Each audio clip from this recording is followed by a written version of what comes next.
अगर किसी शादीशुदा महिला की शादी के 7 साल के अंदर असामान्य परिस्थितियों में मृत्यु हो जाती है तो क्या होगा। देखिए दोस्तों, section 304B of Indian penal code कहता है कि यदि किसी भी शादीशुदा महिला की शादी के 7 साल के अंदर असामान्य परिस्थितियों में, यानी कि जल के, चोट लगकर या फिर पानी में कूदकर, फांसी लगाकर या सुसाइड कर कर किसी भी परिस्थिति में अगर मृत्यु होती है तो इस केस के अंदर ये मृत्यु डॉरी डेथ कहलाएगी।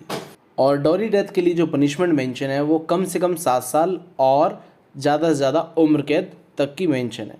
और ये ऑफेंस जो है कॉग्निजेबल ऑफेंस है, यानी कि अगर किसी भी व्यक्ति ने डॉरी डेथ होने पर कंप्लेंट कर दी तो जो हस्बैंड है या रिलेटिव है उसको तुरंत गिरफ्तार किया जा सकता है। और ये नॉन बेलेबल ऑफेंस है, यानी कि कोर्ट की डिस्क्रिशन रहेगी कि उस व्यक्ति को बेल दी जाए या ना दी जाए।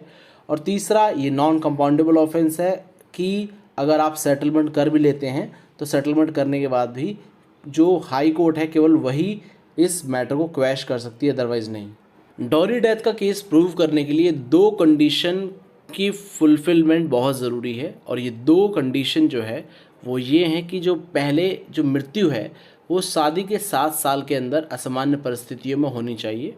और दूसरा, मृत्यु से पहले उस महिला के खिलाफ, यानी कि जो पति है या रिलेटिव्स है उनके द्वारा क्रुएलिटी या हरासमेंट का प्रूफ होना बहुत ज़रूरी है, यानी कि वाइफ को जो है हस्बैंड या रिलेटिव्स के द्वारा प्रताड़ित किया गया था, उसके खिलाफ क्रूरता की गई थी।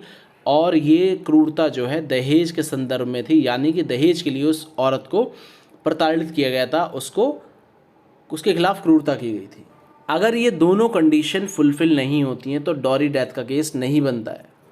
अभी हमने सेक्शन 304 के जो मेन इंग्रेडिएंट है, यानी कि डॉरी डेथ होने के लिए क्या क्या चीज़ें ज़रूरी हैं, वो सब डिस्कशन किया। अब हम section 304B word to word पढ़ेंगे, पर उससे पहले आपकी इन्फॉर्मेशन के लिए मैं बता दूं कि सेक्शन 113B यानी कि 113B of Indian evidence act जो है वो भी सेक्शन 304B के साथ रीड किया जाना चाहिए, क्योंकि वो बात करता है प्रिजम्पशन ऑफ डॉरी डेथ की। तो हम उसको नेक्स्ट वीडियो में डिस्कशन करेंगे। फिलहाल हम पढ़ रहे हैं सेक्शन 304B, उसको देखते हैं। 304B dowry death, where the death of a woman is caused by any burn or bodily injury or occurs otherwise than under normal circumstances within 7 years of her marriage, and it is shown that soon before her death she was subjected to cruelty or harassment by her husband or any relative of her husband for or in connection with any demand for dowry, such death shall be called dowry death, and such husband or relative shall be deemed to have caused her death. Explanation: for the purpose of this section, dowry shall have the same meaning as in section 2 of the Dowry Prohibition Act 1961.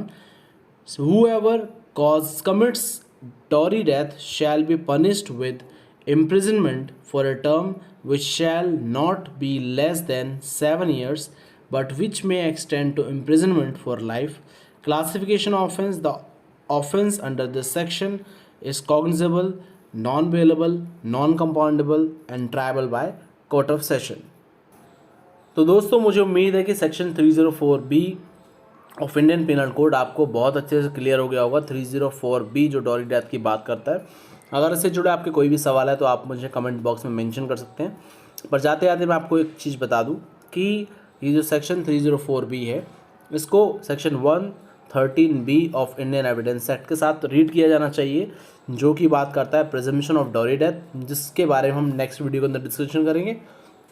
और उसके अलावा एक और चीज़ कि ये जो section है 304B, इसको डॉरी प्रोहिबिशन अमेंडमेंट एक्ट 1986 के तहत इंडियन पिनल कोड के अंदर लाया गया था। और इसका मेन मकसद जो था वो ये था कि जो दहेज से जुड़ी जो हत्याएं हो रही थी उस पर किसी तरह से अंकुश लगाना। और ये सेक्शन जो है बहुत हद तक अपने लेवल पर कामयाब भी हुआ है, पर समय के साथ साथ इस सेक्शन का बहुत ही ज़्यादा मिसयूज़ भी किया गया है। तो मिसयूज़ के बारे में हम किसी और दिन किसी और वीडियो के अंदर डिस्कशन करेंगे। अगर इस वीडियो से जुड़ी आपकी कोई कन्फ्यूजन है तो आप मुझे कमेंट बॉक्स में मेंशन कर सकते हैं। जय हिंद, जय भारत।